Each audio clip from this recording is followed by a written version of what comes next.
Hey, so this is a quick video on the inner critic, why it's there. It's supposed to be there to basically protect us by working with the superego, which is the part of ourselves which is trained in social norms and social values and how to interact with people.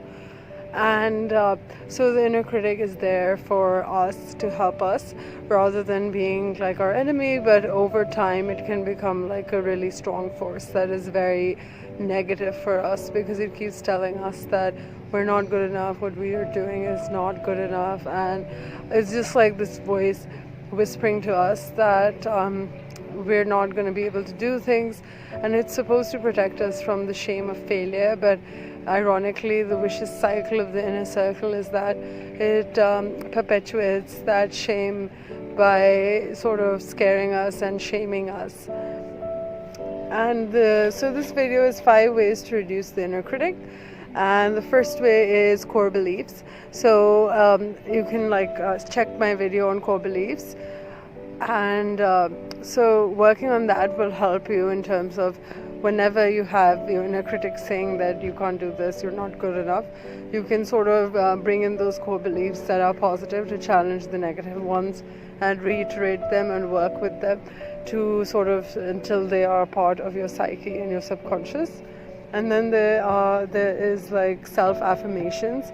So the second thing is self-affirmations, which are really good and they can work very quickly for people. They can have like quick results. So self-affirmations are really good for that, and they can be whatever you want. They can be personalized to you, so that way they can actually cater to your personal needs in terms of affirming yourself and validating yourself for the things that you're not really confident about, or your self-esteem is shaky on those things, like your capabilities or your strengths, your intelligence, your looks, things like that. Then there is grounding. So grounding helps us in the long run by keeping us sort of like grounded in our body and in ourselves rather than being like flighty or repressed or in denial. So there you can also like do yoga and journaling to be able to ground yourself on a regular basis.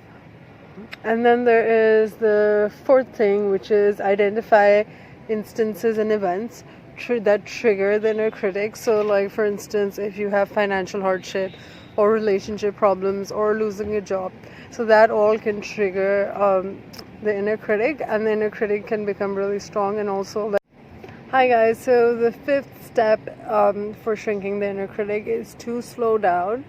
And especially people who are prone to being overwhelmed by a lot of stressors at the same time, and you just like get overwhelmed and you can't deal with it. So especially for those people, but for everyone, just becoming conscious of when your inner critic is picking up, maintaining a record of that as much as you can, and then also referring to yourself in the third person and checking the facts, like questioning like why is Sarah feeling this way rather than being like why are you feeling this way. So that can give us this kind of distancing from our emotions and let us be neutral in the face of inner criticism. And using all the other techniques I've mentioned in the previous video, I'm sure this will really help people to shrink their inner critic. And let me know what you guys think, and signing off. Bye.